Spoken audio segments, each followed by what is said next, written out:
Good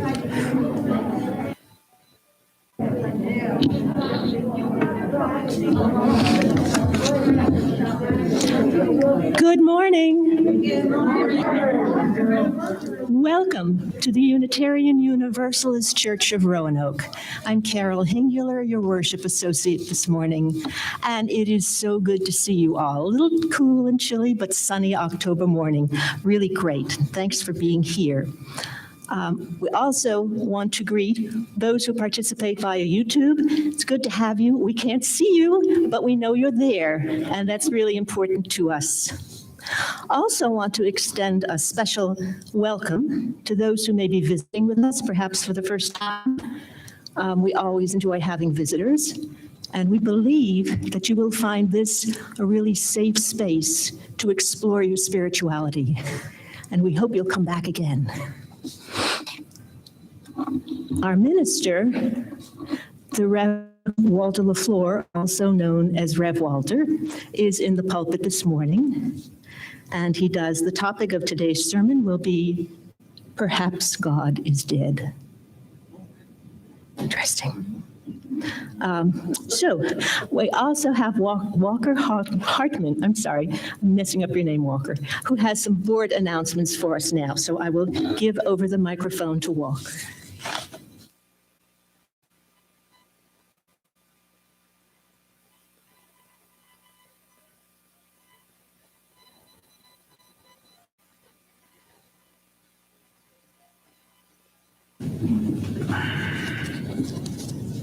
See if I can get this off of here without turning off my bionics. We'll see what happens here. It's good. Good morning to you all. My name's Walker Hartman. I'm part of your board, and I want to report on our meeting from last Monday night. First and foremost, we welcome Jill Thompson to our group. She's replacing David Perry, who has had a change in his work requirements there at Blue Ridge Land Trust, and as a consequence, needs to resign his post as our personnel officer. So Jill will be joining us. She was at our meeting Monday night, and welcome, Jill. We've also resolved to see if we can get a little more on the board and not have so many 3-hour meetings. Step one, everything on the agenda is going to be tailored more strictly to the needs of our goals for the coming 5 years with Reverend Walter. Secondly, we've assigned all of our board members to be liaison with some of our major vision groups. The purpose here is to make sure we're on top of their needs, to make sure we are on top of their staffing needs for recycling leadership in these very important efforts from the church. Now, the thing that is really cool, Betsy Biesenbach came to the board and proposed that we assist her with the distribution and sale of one of her new books, which is self-published, and the title, Say My Name, The Story of Amanda Jeffers. Well, it turns out, thanks to Betsy's thorough research, Amanda lived right around Brandon and Grandin back in the Civil War, when this area was known as the Persinger Estates, that encompasses basically Grandin and Raleigh Court area. And it is a novel about some of her experiences while she lived here, and it is head-on with racial justice. I think you'll enjoy it. You'll be hearing more about it very soon and be able to purchase these books for $10 each. We're paying $3 for them, so we're pocketing some extra money. Again, thanks to the generosity of Betsy Biesenbach. And absolutely. And there's more. It is illustrated by our own Judy Nelson. So this is a homegrown project. I'm very excited about it. it means for the life of the church. Lastly, we also have news from our green team. Bob Egbert has been busy hosting the Sustainable Roanoke efforts here monthly for quite some time. In response, they have asked us to receive a special bench that they want to give to the church, and we're going to go ahead and do that, so you'll see that soon. And secondly, Bob also was able to get us signed on board as a group of supporters for the efforts by Solar for Southwest Virginia. They've written letters to our legislators, encouraging them to make sure that they don't forget about Southwest Virginia when it comes to legislation encouraging the use of solar energy in our area. Lastly, you're not going to believe this, the website's up. And all of you who are responsible for any copy on that website need to get on there pronto and make sure that you get it up to date. I was on it yesterday for just a little bit, and I noticed some of the information is old. That's because it's taken us quite a while, right? Quite a while to get this sucker going, but it is now, and so I invite you to take a look at it, and if you have any information on there, make sure it's up to date. And thank you so very much.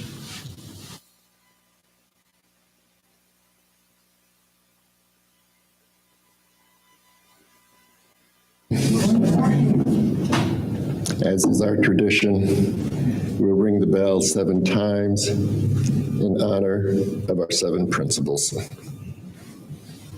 There they are.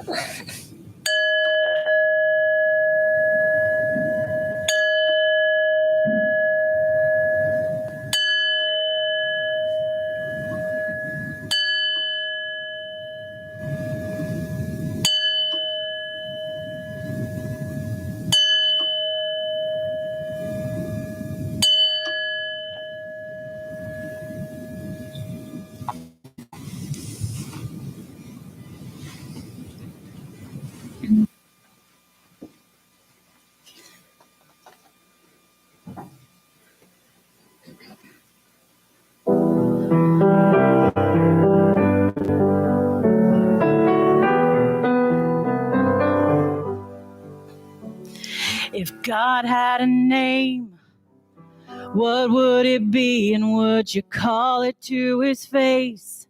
If you were faced with him in all his glory, what would you ask if you had just one question? And yeah, God is great, and yeah, God is good. Yeah. What if God was one of us? Just a slob like one of us. Just a stranger on the bus trying to make his way home. If God had a face, what would it look like, and would you want to see? If seeing meant that you would have to believe in things like heaven and in Jesus and the saints and all the prophets, and yeah, God is great, and yeah, God is good, and yeah. What if God was one of us? Just a slob like one of us. Just a stranger on the bus trying to make his way home. Trying to make his way home. Back up to heaven all alone. No one calling on the phone, except for the Pope maybe in Rome.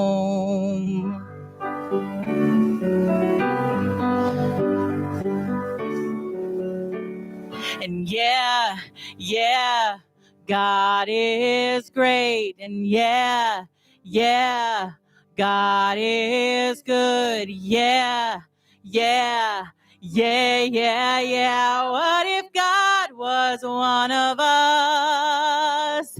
Just a slob like one of us. Just a stranger on the bus trying to make his way home. Just trying to make his way home. Like a holy rolling stone, back up to heaven all alone, just trying to make his way home. Nobody called on the phone, except for the Pope maybe in Rome.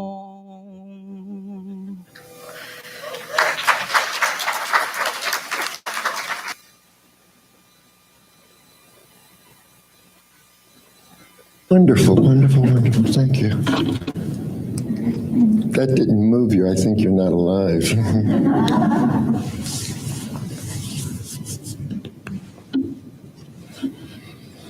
Our opening words this morning come from Angela Herrera from a book entitled Reaching for the Sun. And this particular piece is entitled Invocation. Don't leave your broken heart at the door. Bring it to the altar of life. Don't leave your anger behind. It has high standards, and the world needs vision. Bring them with you, and your joy and your passion. Bring your loving and your courage and your conviction. Bring your need for healing and your power to heal. There's work to do, and you have all that you need to do it right here in this room.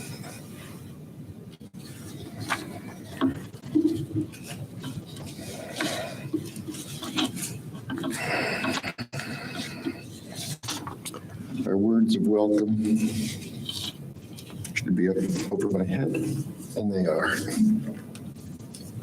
Whomever you are, whomever you love, however you express your identity, whatever your situation in life, whatever your experience of the holy, as you come seeking love, your presence here is a gift. Whether you're filled with sadness, overflowing with joy, needing to be alone with yourself, or eager to engage with others, all who welcome all are welcome here.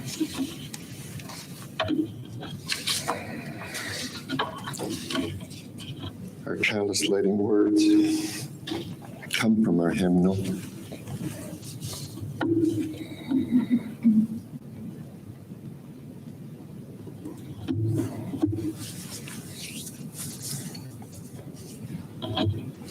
Flame of fire, spark of the universe that warmed our ancestral hearth, agent of life and death, symbol of truth and freedom, we strive to understand ourselves and our earthly home.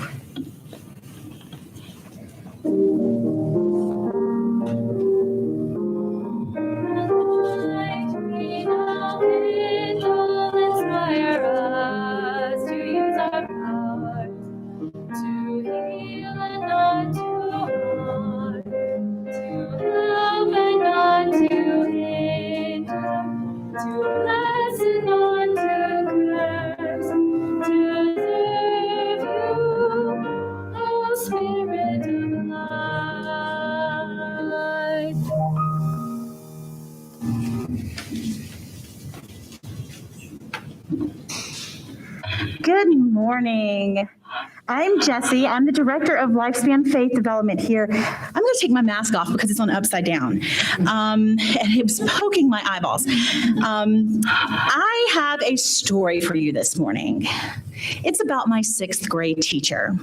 Now, I went to a very small school, and everybody kind of knew everybody. And all I ever heard in 1st grade, in 2nd grade, in 3rd grade was how scary the 6th grade teachers were. Oh, they take no mercy, especially this one teacher. And I didn't even know her name. I just knew that you did not want to get this teacher. She was just mean. She would put you in your place and you would get in trouble in her classroom. It was guaranteed. It didn't matter who you were. It didn't matter how nice you were. You were going to get in trouble in this classroom. I was so scared, y'all. And 4th grade came around and I'm thinking, I've really got to work on this. I would bring extra presents to the guidance counselors. I wanted to make sure I was not in that lady's classroom. They said that her math tests were the hardest math tests ever. And she made you write like all the time. Just every day you had to come in and write something. 5th grade rolls around and this is it. You know, this is when I'm going to make it or break it. If I get that teacher, I don't know how I'm gonna survive. It's just the scariest thing ever. And of course the 6th graders are saying, oh man, she's even worse this year. It's worse than we ever expected. So then I found out the summer after 5th grade, I found out who my 6th grade teacher was gonna be. And I got Miss Jenkins. Now I was excited, because Miss Jenkins was my grandma. And my goodness, my grandma's sweet. She's kind. You know, they said that this teacher shows no mercy. That can't be Miss Jenkins because my grandma's always merciful. She's so sweet. She gives me everything that I need, sometimes things that I want, but she didn't spoil me like some grandparents are able to. And then I get into my first day of 6th grade, and guess who Miss Jenkins is? She's my grandma, and Miss Jenkins is the one who everybody was scared of, and I didn't understand it at all. Everybody had painted this picture of this big, scary lady. You know, I was picturing someone, you know, with warts on her face, and she was going to have a gnarled finger to point at me every time I was in trouble. And I found out that my grandma was the mean teacher. I guess I didn't know my grandma at all. Or maybe the people who had that teacher didn't know my grandma. So sitting in her class, I realized that she was kind of strict. We had to stay in our chairs when she said, stay in your chairs. And her math tests were the hardest tests I've ever taken. And she will still give them to me in her 80s. She will give me a math test. But I also learned that all that writing that we had to do, it was creative writing. And I could explore ideas. And you know how we learned math? Experiments. We went around the school and measured bricks, and we calculated how many bricks it would take to build a wall. And one time we got to put a straw outside the window down 3 stories of the building and try to suck up liquid from that straw. And then we learned about something that we learned about. Somebody here probably knows what I learned because I don't remember. But it was so much fun. And I learned that maybe there's kind of 2 sides to my grandma. Maybe she's this whole thing that I don't know about. And I didn't have to believe them when they said she was mean. So when it was my turn to talk to 1st graders and 2nd graders and 3rd graders and 4th graders and 5th graders, when it was my turn to talk to them, I'd pull them aside, tell them a little secret. Now, she might seem a little stern, and you need to stay in your chair when she says, everybody sit down. But you get to do experiments. Math tests are hard because she knows that you learned all this stuff with your experiments. So sometimes when we have these big concepts like that 6th grade teacher or God, sometimes they're different when we experience them personally. And that's what we get to explore today.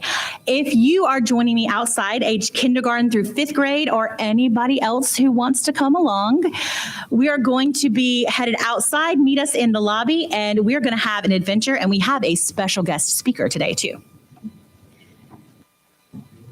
As you go, may joy surround you. As you go, go in peace.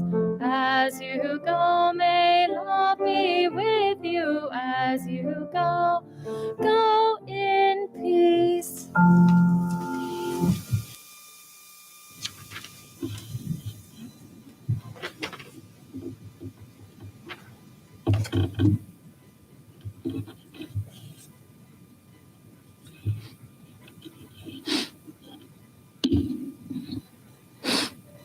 This morning's reading is by Howard Thurman and is from a collection of meditations of the heart. And this one is entitled, How Good to Center Down. How good it is to center down, to sit quietly and see oneself pass by. The streets of our minds seethe with endless traffic. Our spirits resound with clashings, with noisy silences, while something deep within hungers and thirsts for the still moment and the resting lull. With full intensity we seek, ere the quiet passes, a fresh sense of order in our living, a direction, a strong, sure purpose that will structure our confusion and bring meaning in our chaos. We look at ourselves in this waiting moment, the kinds of people we are. The questions persist. What are we doing with our lives? What are the motives that order our days? What is the end of our doings? Where are we trying to go? Where do we put the emphasis? And where are our values focused? For what end do we make sacrifices? Where is my treasure, and what do I love most in life? What do I hate most in life, and to what am I true? Over and over, the questions beat in upon the waiting moment. As we listen, floating up through all the jangling echoes of our turbulence, there is a sound of another kind, a deeper note which only the stillness of our heart makes clear. It moves directly to the core of our being. Our questions are answered, our spirits refreshed, and we move back into the traffic of our daily round with the peace of the eternal in our step. How good it is to center down. Thus ends today's reading.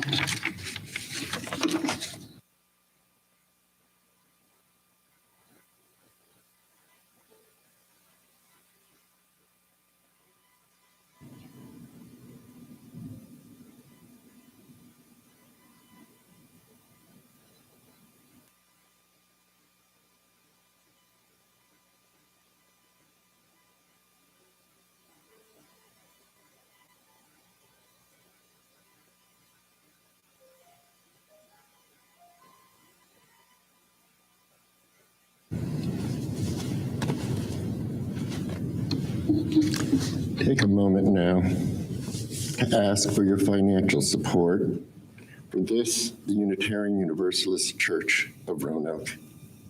It's your generosity that enables us to provide valuable services and programs to our church community and to the larger community of Roanoke. We appreciate all that you do, and we thank you for your gifts.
So glad you're here this morning.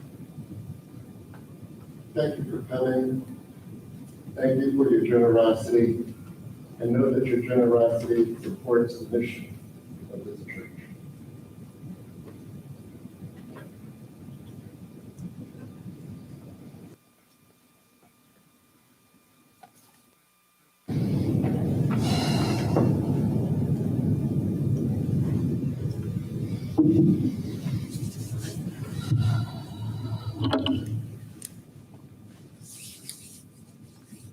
Last week, Adam spoke to you about dukkha, the first of the Four Noble Truths in Buddhism, meaning attachment. While I told him I was focused on theology this month, little did I know that his spoken words, his sermon, would lay the groundwork for my sermon this morning. The concept of attachment is foundational to Buddhism. Buddhism, a particular religious construction. He spoke about attachment as a source of pain, anguish, and suffering. He spoke of attachment as a product of conceptual thinking. He juxtaposed attachment with experience. I want to build on that construction, that concept this morning. When I first encountered Unitarian Universalism, I thought it was wonderful. It was a formalized manifestation of much of which I believed, and in fact practiced and taught as a certified instructor of life energy fundamentals. The seven principles dovetail nicely with my worldview and my lived experience. They also delineated foundational concepts of the anti-racism work that I was involved with. In fact, the overlapping of concepts led me to the UU ministry, much to my surprise. What I didn't understand, and the question I couldn't answer at the time was, so where's the religion? Where's the religion? You see, I went to a long-standing church, a church that had been around more than a century. It had a steeple and a bell that rang on the hour, had pews, a balcony, stained glass windows, an organ, a choir, and a weekly sermon. And yet I wondered, where's the religion? I hoped and trusted I would learn the answer in seminary, and I did. I learned about religion writ large. I studied various religions and belief systems. And I learned about the trajectory of our history from Puritanism to Congregationalism to Unitarianism and Universalism. I learned about different ways God was perceived in different relationships that faith communities had with their God. I learned about foundational of different faith communities. I learned that a religion did not even require a belief in God. Imagine that.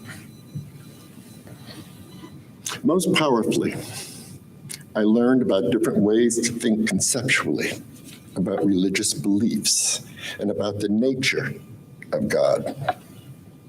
One of my professors required us to write about various faith traditions from the perspective of an adherent.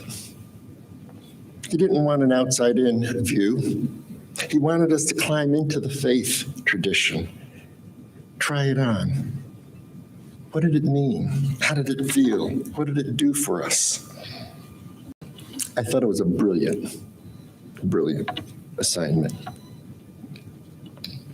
He asked us to try on a particular belief system, to climb into a whole new worldview. He didn't want us to be an onlooker, to any particular faith community. In a different class, we studied different ways of thinking about analyzing concepts of God. I was particularly taken by the concept of process theology, largely attributed to Alfred North Whitehead. Some of you, I heard, recognize the notion of process theology. He and his cohorts rejected the notion of God as wholly separate and unaffiliated and unaffected by the world. He rejected the notion that God has a unilateral power of cause and effect, that God has power over us and can command compliance.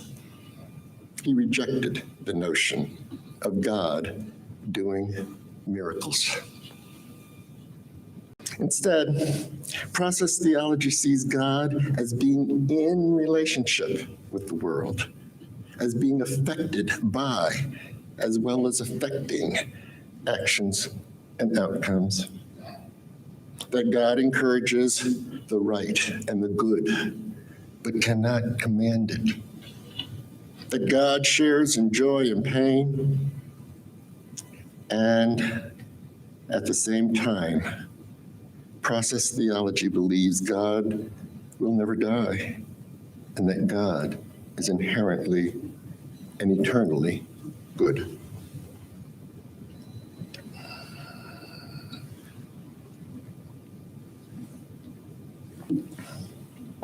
I want to quote Whitehead. Process theologians argue that their conception of God's power does not diminish God, but just the opposite. Rather than see God as one who unilaterally coerces other beings, judges and punishes them, and is completely unaffected by the joys and sorrows of others, process theologians see God as the one who persuades the universe to love and peace, is supremely affected by even the tiniest joys and the smallest sorrows, and is able to love all beings despite the most heinous acts they may commit. God is the fellow sufferer who understands. Words of Alfred North Whitehead, and to my view, correlates nicely with universalism. These concepts fell on my receptive ears. They fully align with the learning and the work I had been doing in life energy fundamentals. It was easy for me to see the compatibility between what I call the life force and their definition or experience of God. An added bonus was renewed and a newfound way to think of, to conceive of God. That was a God I could comfortably accept, a God I can conceptually replace the Old Testament God that I had rejected long ago. Unitarianism made sense to me. Unitarianism meaning God as unitary. But beyond that, I can't do a lot more with the concept. But the implication, however, requires me to reject the notion of Jesus as divine. However, I can easily understand the story of Jesus as a wonderful example of a moral and a courageous model of being human. What it means to be a good person, a wonderful model for all of humanity. That's how I interpret the story of Jesus. And that ain't no small thing. process theology as a construction of God also aligns fully with my fundamental belief system in universalism, that all could be saved, that all could be reconciled with God, as well as with our first and seventh principles of inherent worth and dignity of every person and the interconnectedness of all existence. I'm much more inclined to tie my wagon to universalism. The notion that all can be saved suits my worldview, my sense of equality, my view of seeking the best in all, and my notion of the interconnectedness of everything.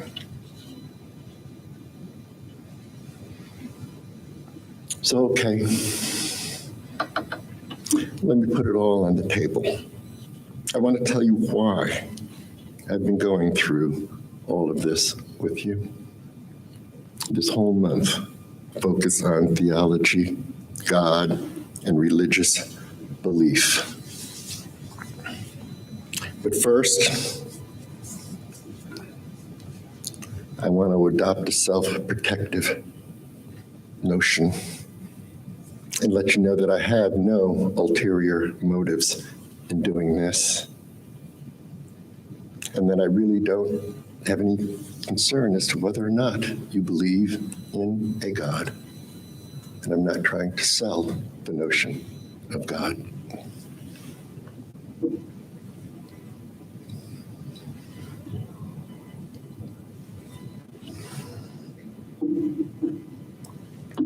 So why? First, I'm concerned that we use writ large tend to not take our faith, our religion, seriously. We as a whole believe in our seven principles, but I suspect, moreover, I fear, they are not seen as religious beliefs, but rather simply concepts attributable to being a good person. Some might even say a good liberal. If so, that may be why I've heard some who define themselves as Republicans say they don't feel accepted in our faith community and in our churches, which would be contrary to our covenantal agreements to affirm and promote everyone's inherent worth and dignity. Our first principle, our very first principle. Number two, it's well known that many who use are what has been called come-outers. People who have come to Unitarian Universalism from another faith tradition, and quite often a faith tradition that they have rejected, a tradition that may well have caused them psychological and or emotional pain, yet feel a need for a community of faith, but for some, without the trappings of creed and dogma, or any hint of religiosity, for it might bring them back to a prior unhappy experience. The question arises, how can such an orientation provide acceptance of one another and encouragement to spiritual growth in our congregations, or affirm and promote a free and responsible first search for truth and meaning, two of our seven principles? Number three, many UUs have come to Unitarianism as an escape from a faith tradition that they believe in some form, a faith tradition that believes in some form or another of that Old Testament interpretation of God. a God of judgment, a God of condemnation and retribution, a God that may well have caused them emotional and psychological pain and may prompt them to not want to hear the term God or negatively assess anyone who does believe in a God. Again, potentially impeding another's search for truth and meaning. Another one of our principles. Number 4. UUism has been called a thinking man's faith. And in many respects, it's true. Unitarianism was arrived via rational thought, by deduction that 1 could not also be 3. That God cannot be seen and known by any quote unquote rational means, only by the mechanism of quote unquote blind faith. Thereby concluding that the notion and the existence of God was magical, irrational. And they placed their bets on their rational thought processes as they lived their lives. The net impact of which is that emotion and feelings are often devalued or demeaned, seen as unreliable, even unacceptable. Universalism also evolved out of rational thought, deduced that a good God would not condemn his children to damnation for eternity. A philosophical notion, a religious notion, a deduced notion.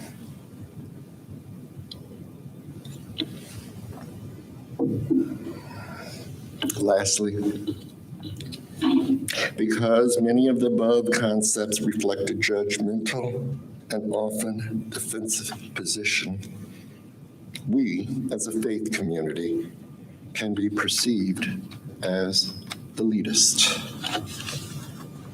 superior to those of blind faith and emotionality, those engaged in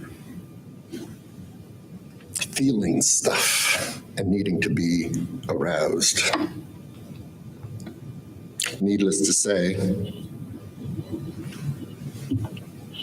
such a construction runs counter to being a welcoming community.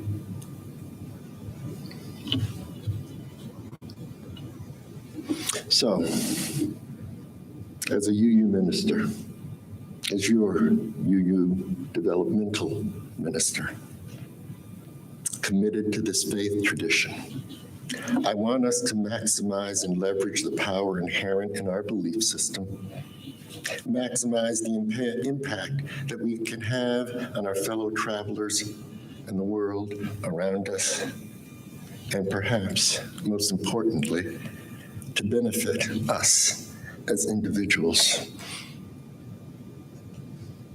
I'm convinced the world is in grave need of our belief system, and more so, the operationalization of our belief system.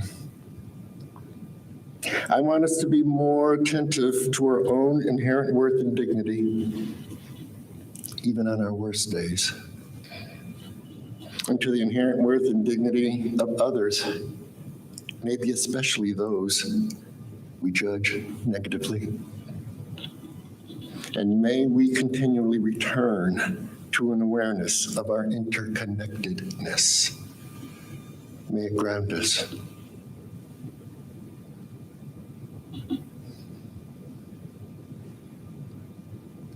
May it ground us to what came before and after our time on this earth.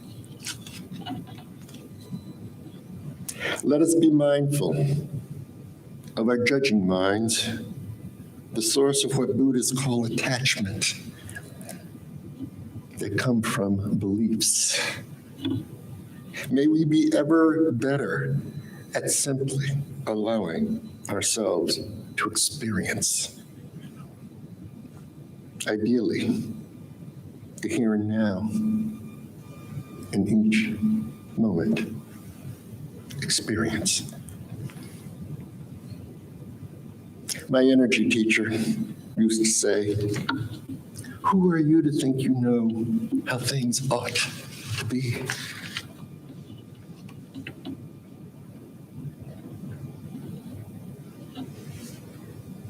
And for those of us who, broadly termed, suffer or continue to carry the pain and hurt of an earlier experience with or a belief in a God that you no longer believe in, I make you an offer.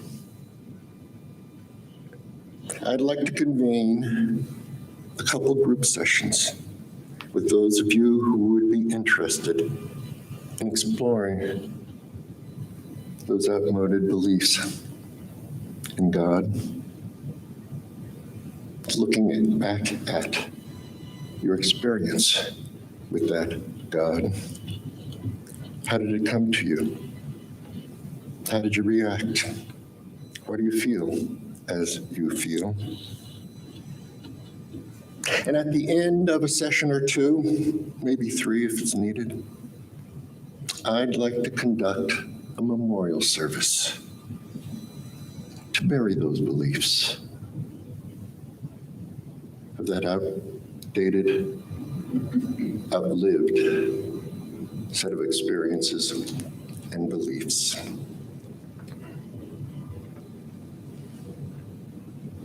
The thought for a memorial service for the God you no longer believe in first occurred to me in that class where I learned about process theology.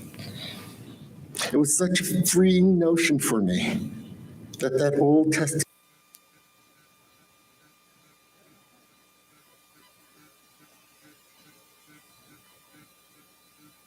it gave me the space to bury that God and to make space for other possibilities of a living God. I immediately thought, how many others are in pain because of a connection with the belief, maybe even experience of an outlived God, and how wonderful it might be for them and me to bury that God in hopes of making room for something else that may grow up in its place.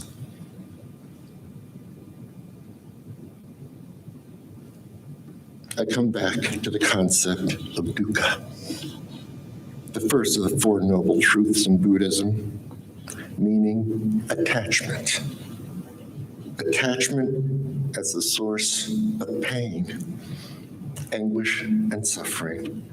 Attachment as a product of conceptual thinking. Conceptual thinking juxtaposed with experience.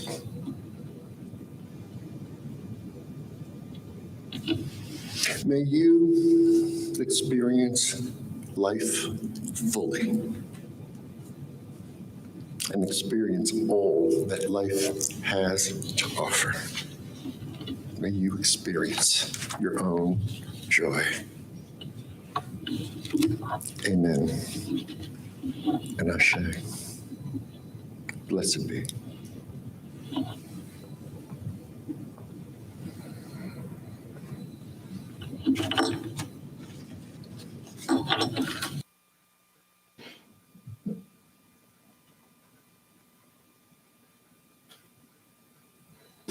Do we have lifelines?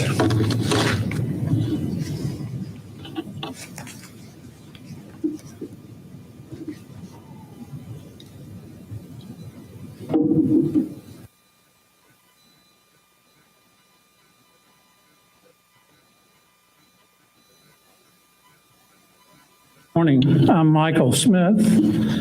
I'm otherwise known as Linda Wallace's husband. I'm mostly known as that, and I'm grateful for it.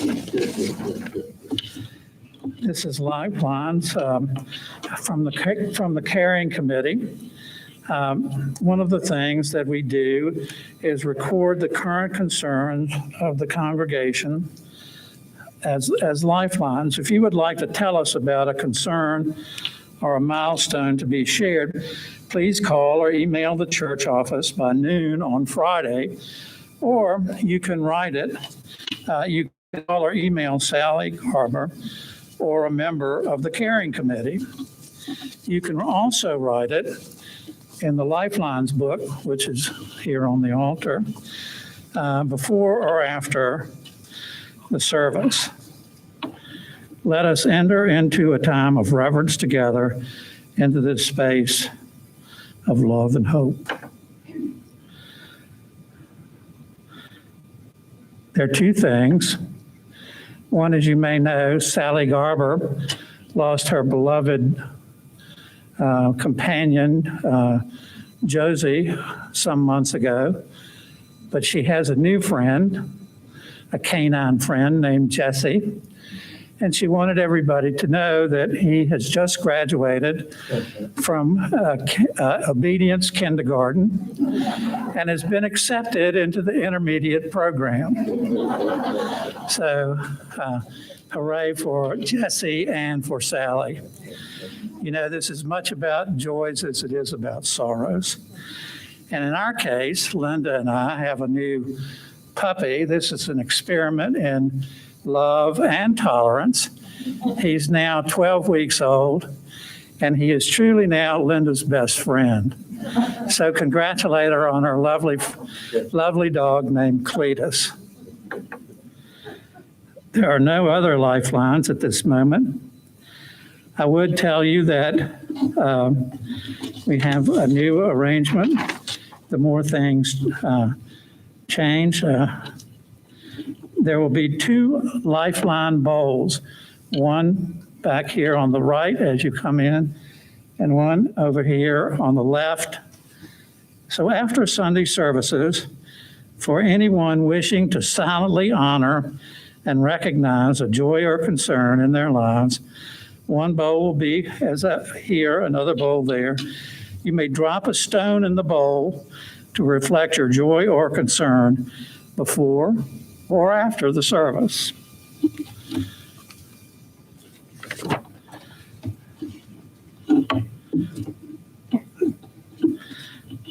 May our prayers be heard and our hearts be restored.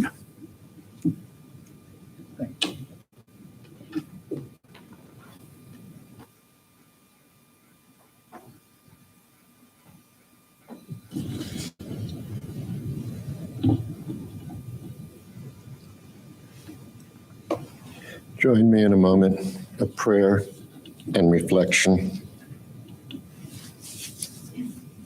These words come from Meditations of the Heart by Howard Thurman, entitled The Inward Sea, S-E-A.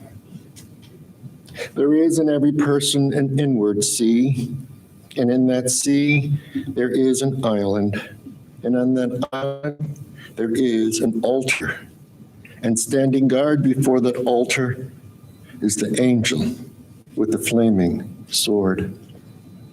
Nothing can get by that angel to be placed upon the altar unless it has the mark of your inner authority. Nothing passes the angel with the flaming sword to be placed upon your altar unless it be a part of the fluid area of your consent. This is your crucial link with the eternal.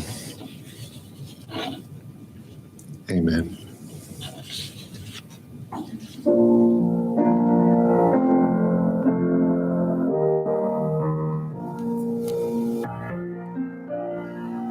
Comfort me, comfort me, comfort me, oh my soul. Comfort me, comfort me, comfort me, oh my soul.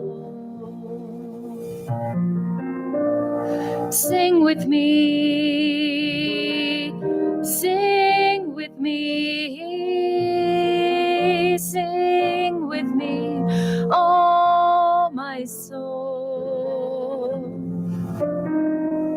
Sing with me, sing with me,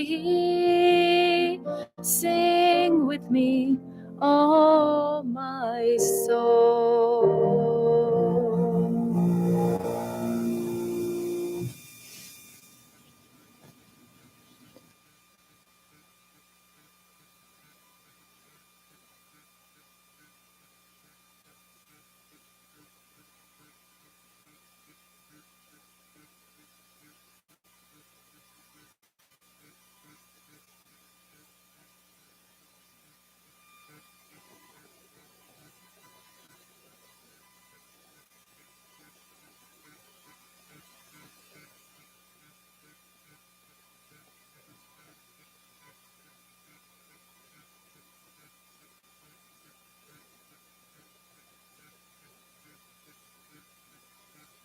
We have, microphone.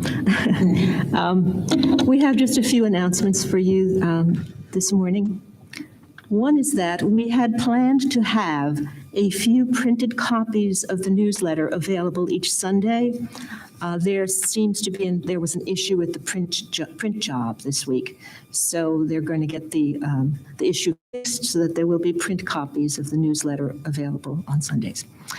Also, if you require or would like a name badge, please sign up the form on the greeters table in the lobby. Please be sure, if you do that, to print your name legibly so that they get your name right on your name badge. That's important. There are 2 climate rallies planned for our street corner in November. One will be on Sunday, November 21st, from 12:30 to 1:30 as usual. The other one will be on Saturday, November 6th, from 11 to 12 noon. That rally will be organized by the Sierra Club in association with the Green Team. Now, you've already heard about the Lifeline bowls. I'm just going to remind you again that you could drop a stone in one of the bowls to reflect a joy of concern as you leave if you did do it when you arrived. And the other thing I want to remind you about is that, of course, we all love to visit with one another after the service, and we encourage you to try to leave kind of, as soon as you can, and go and do your visiting out in the Memorial Garden, out the front door. It's a beautiful day. It's not cold anymore out there. The sun is shining. So it's a good place for fellowship and to just have a little fun and talk. Anyway, have a wonderful day. Well, we're now, sorry, didn't know. So, no, you don't need to do it. We have one more announcement, and it will be on the screen in front of you. We have one more announcement, and it will be on the screen in front of you.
So the kitchen committee needs some help, if you couldn't tell. It never looks like that, though. Well done. Thanks. Know that we've been well constructed with brains and hearts designed to do different things. Exercise each religiously. Go into your week in peace.